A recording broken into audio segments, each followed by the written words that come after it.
All right. Hey, everybody, and welcome to the Bears Den presented by War Media. I am Saul Rodriguez, joined by my co host, Joe Tanksley. How we doing, Joe? Ready for the 2023 NFL season, man?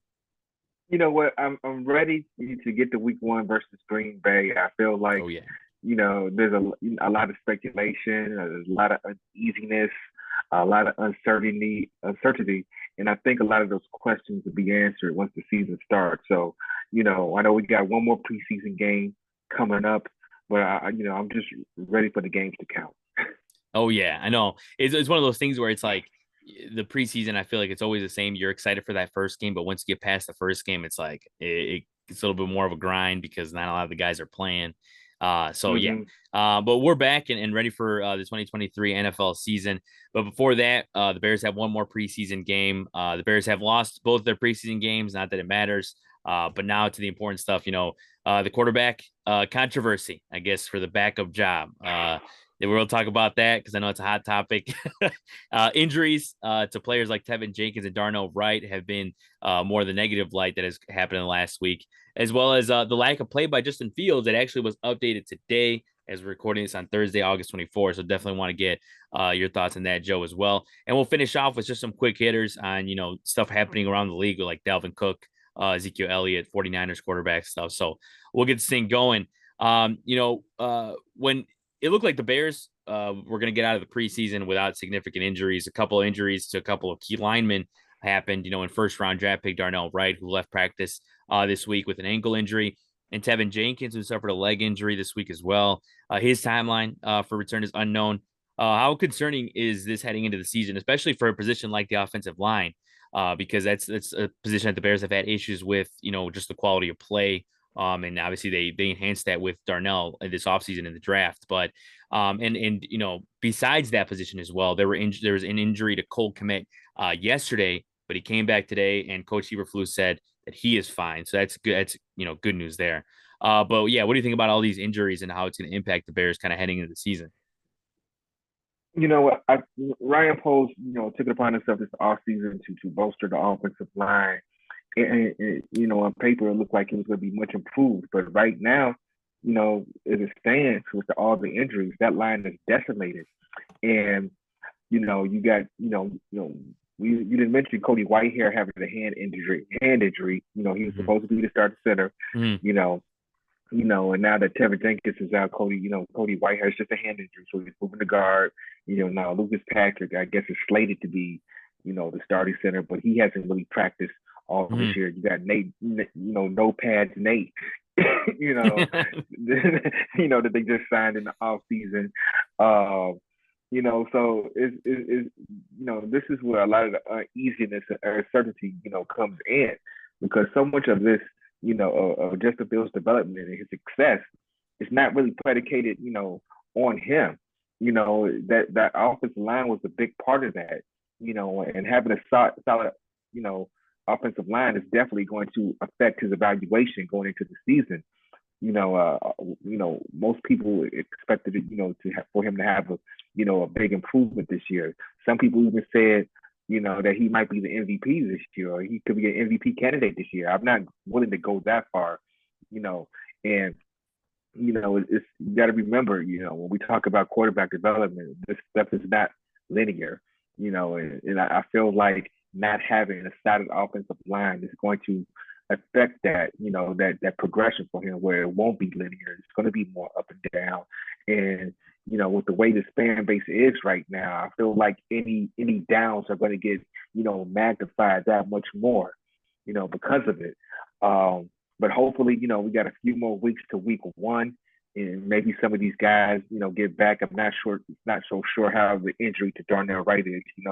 In the preseason, they don't have to list specific injuries and give specific timetables and all, and all that. But so, we'll find out week one, how serious everything is. But as the injuries as a whole, we haven't seen Tremaine Edmonds in a long time.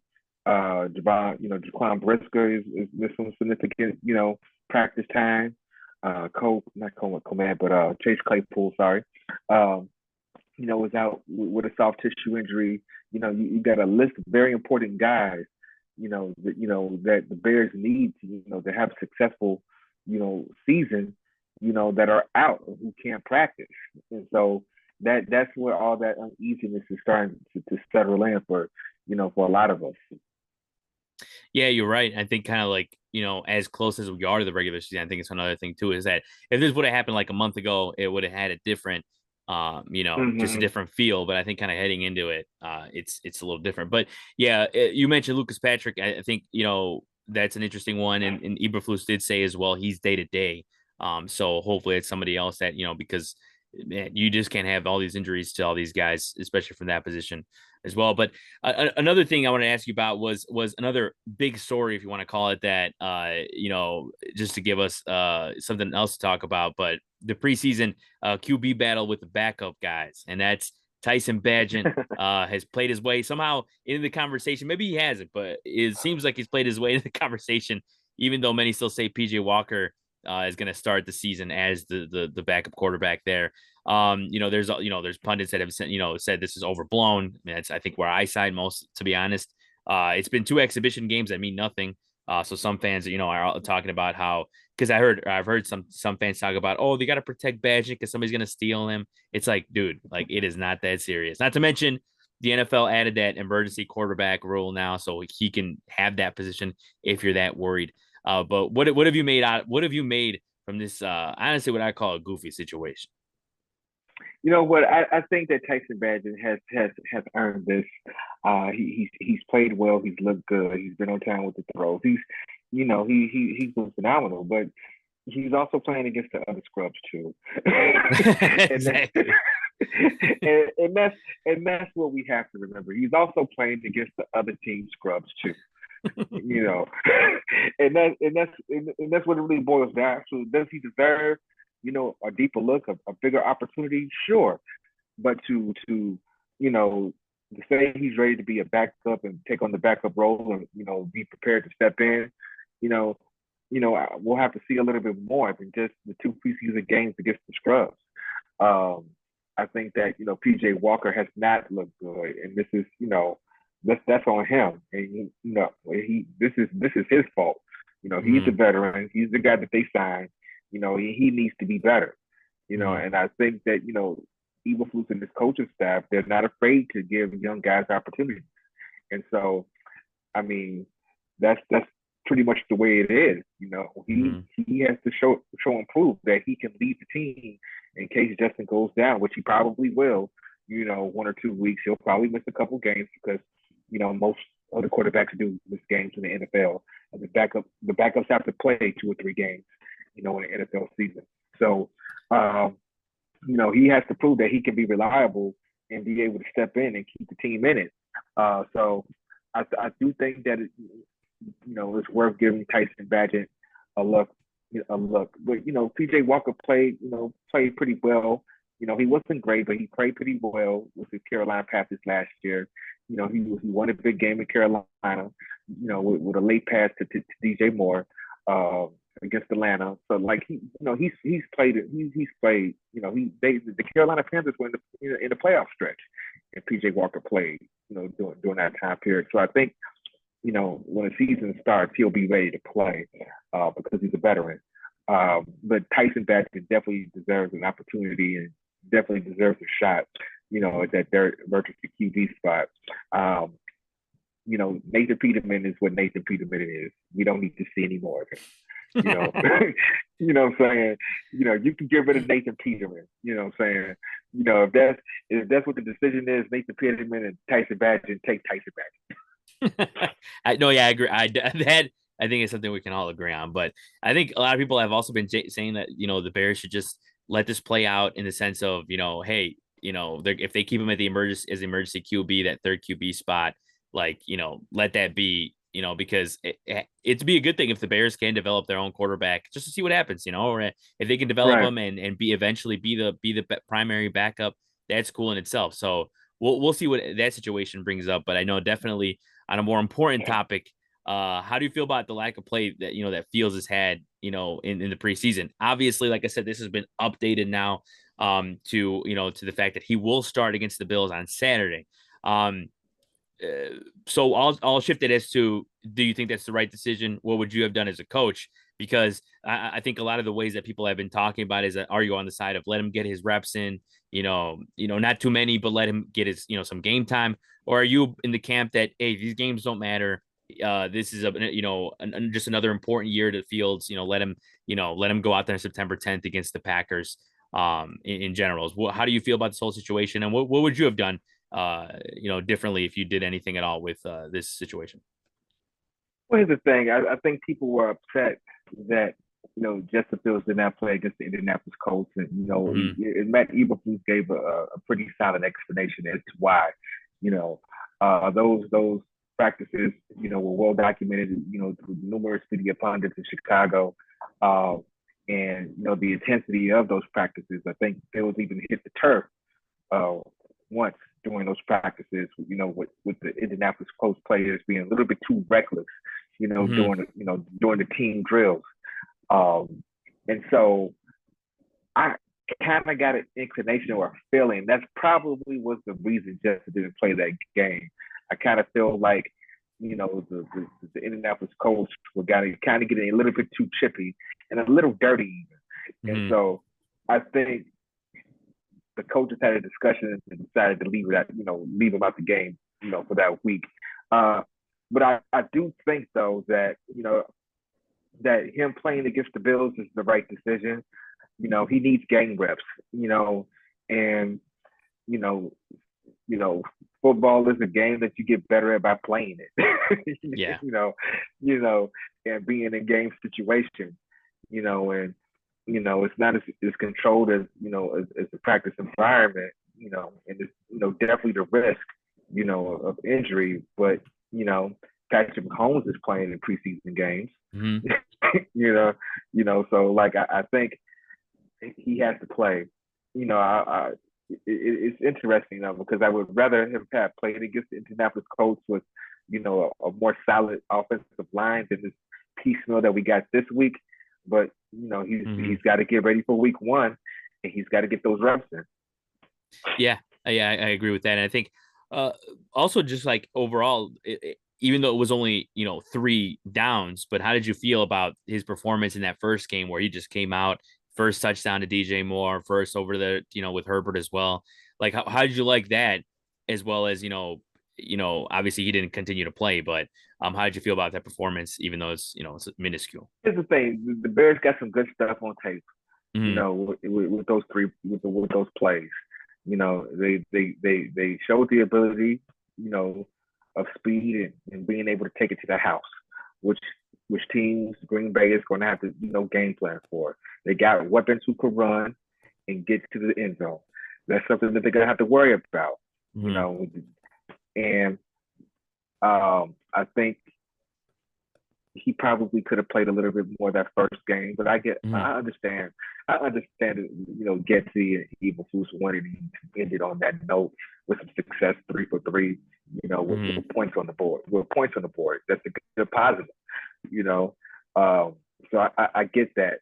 I would definitely like have to see some more intermediate throws. We got to realize that, Justin didn't really have to do a lot of intermediate throws. Mm-hmm. In Ohio State, everything was to the house. Everything was to the score. It was score nothing. you know, Yeah. what I'm saying.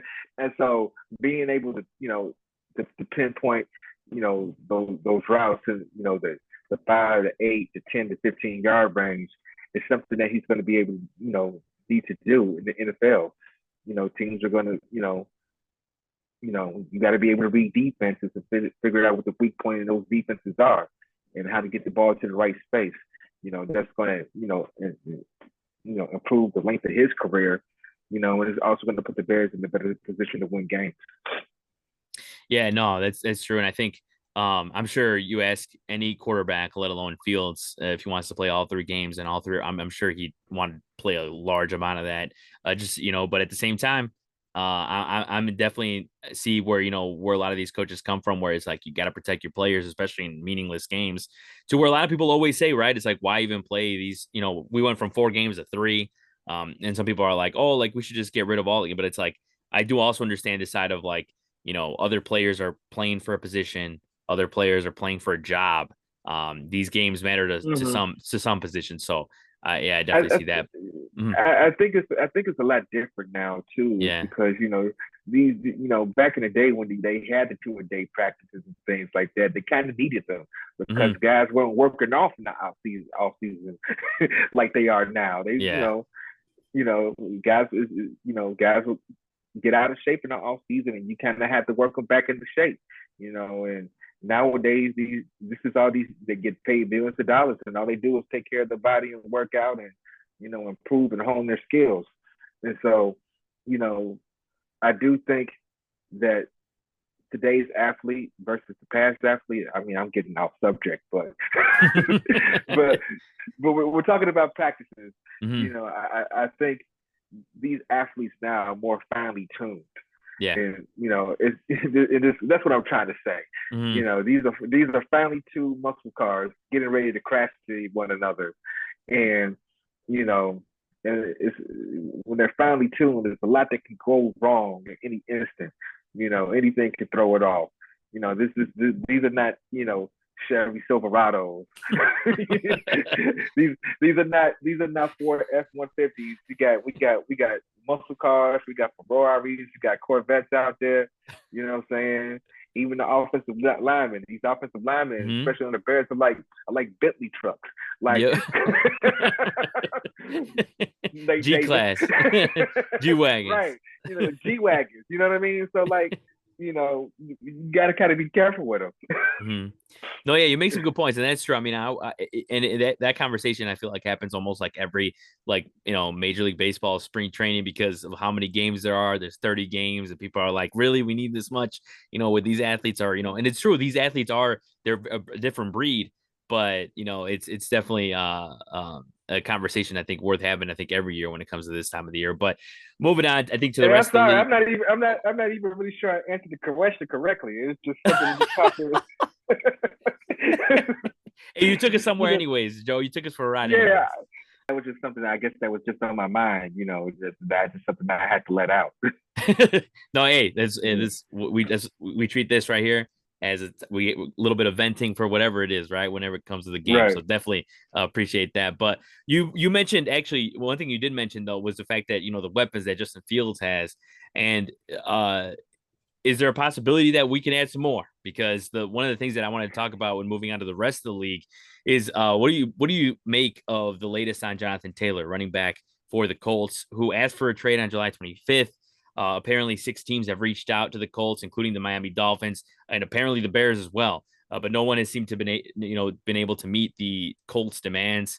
It turns out the Colts have given Taylor until Tuesday to find a suitable trade because they've told Taylor to engage with teams himself. What do you think will end up happening? And where do you see a perfect fit? I mean, is it the Bears? Is it the Dolphins? Like, what's your take on this? Well, considering that the Bears don't have. I mean, I won't say the Bears don't, but let me take that back. Let me go back. Considering this is what I want to say. All right. Considering that the NFL is not paying running backs, you know, the their value. The value the running back market has been devalued since the days of Damian Tomlinson and all those guys and Barry Sanders and you know getting big contracts at the time.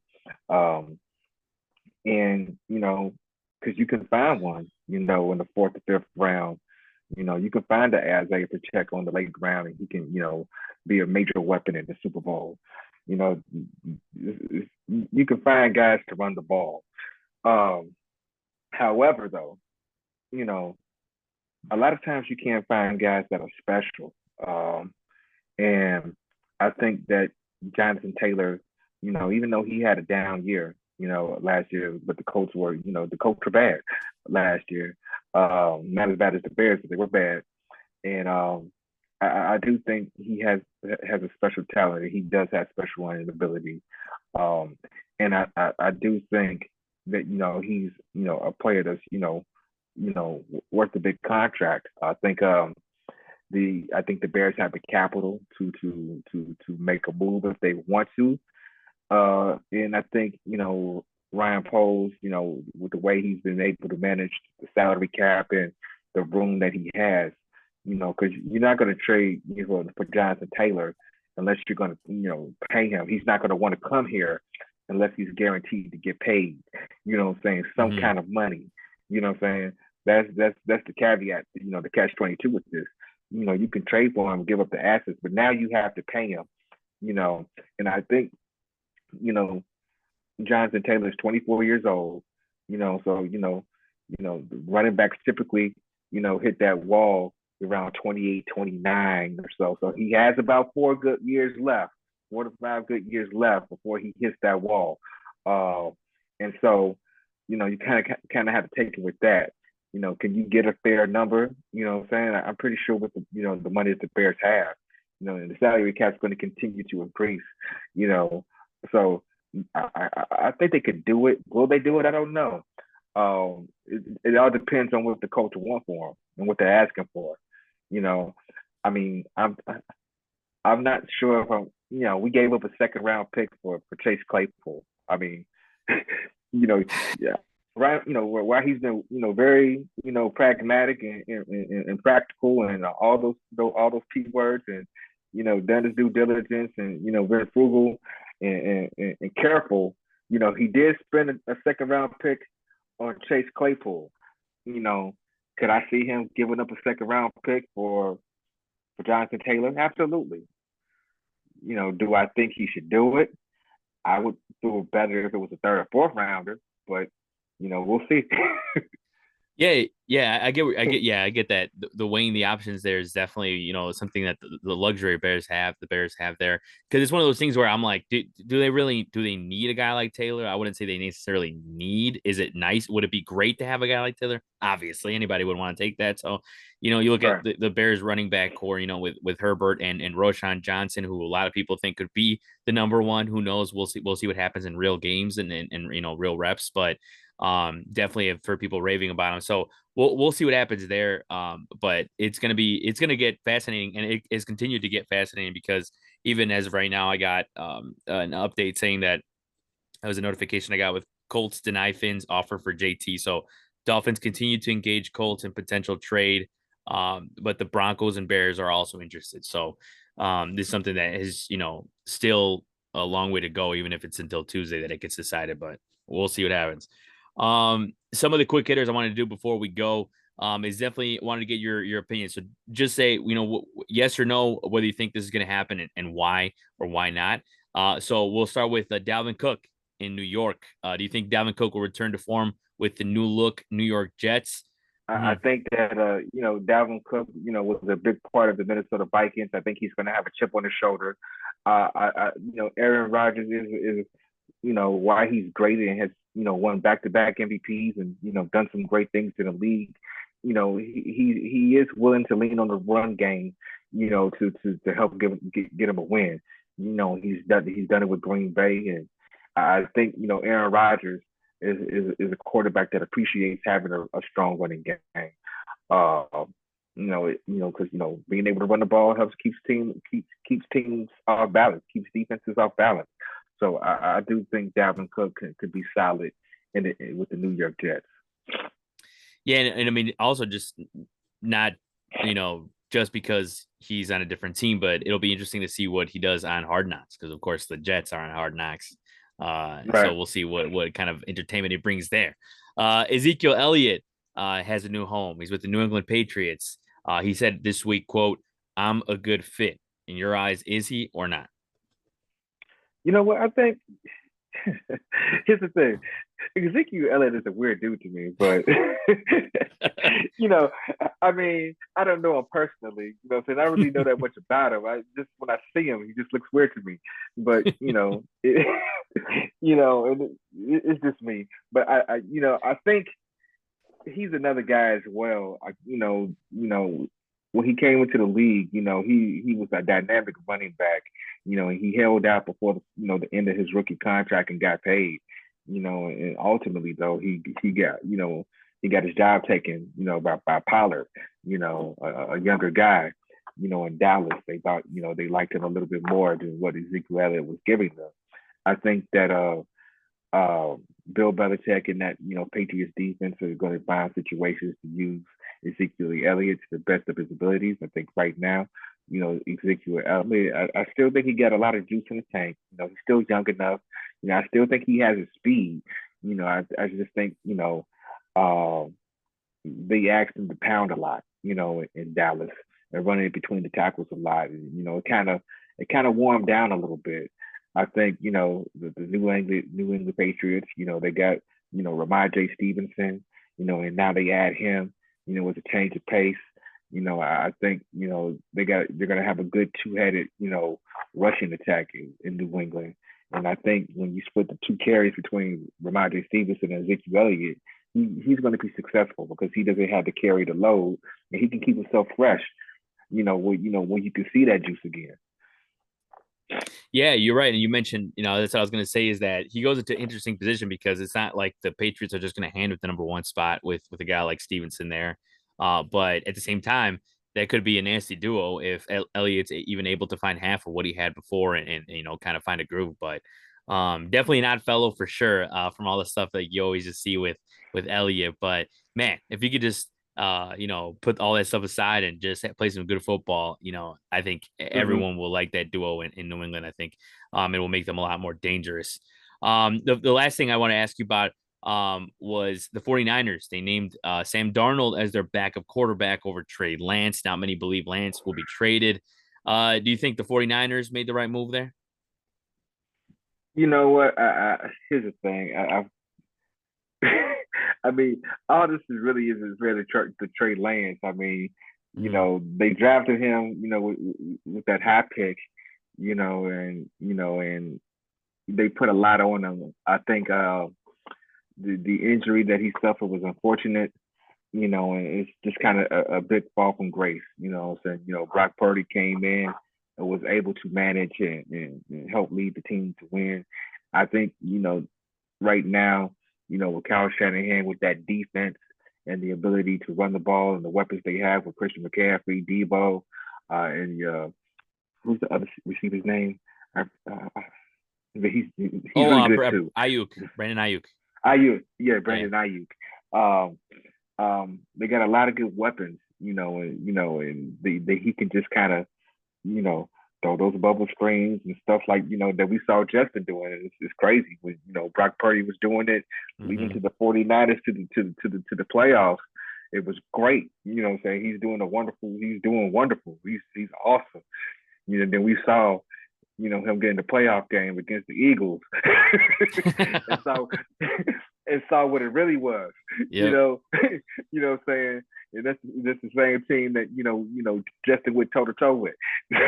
So, yep. Saying? So, I mean, I think it'll be interesting. Kyle Shanahan has a way of, running the ball and, putting, his team in a good position to be successful. Sam Darnold, he's a guy who came in, I guess, when he came in from USC, he had a really high ceiling. And I still think, he has a lot of good football left in him. He has pretty good mobility. He has the ability to make all of the throws. And so I think when you look, he's been around the league too now. He kind of bounced around. He knows what the NFL is about. He's a professional. And in case Brock Purdy, is not cutting it, I think a guy like Darnold with Kyle Shanahan will be able to step in, and kind of do what Jimmy G did, but a little bit better. But a little bit better. No, yeah, I definitely agree with that. And, as you said, I mean, there's a lot of stuff going on with the quarterback position when you mentioned Brock Purdy and all that stuff. So, a lot of people have been, saying stuff about Lance and like, this and that, like talking smack. But hey, he goes to a different spot, man. And, wish him nothing but the best. Hopefully he's able to find it with another team, find some kind of success because he definitely has a lot of talent. And if he can showcase somewhere else, I think that'd be good for the NFL. But I think it's a good place to wrap things up for this edition of War Media's Bears Den. Make sure to check out all of our other content, the At Bat podcast, where we talk White Sox front office moves, Ohtani's injury, and more. Our new episode of Slam Society as well with Will Resendes and Josh Wright is out today. The fellas talk UFC 292 and preview WWE Payback. Me and Anthony Pisana also interviewed Zach Arnold, producer of Cobra Kai, and talked all things Writer Strike. That will be streaming Monday on all platforms, so definitely check that out. So want to thank my co-host Joe Tanksley as always, and thanks as you for watching as well. I'm Sal Rodriguez. Until next time, everybody.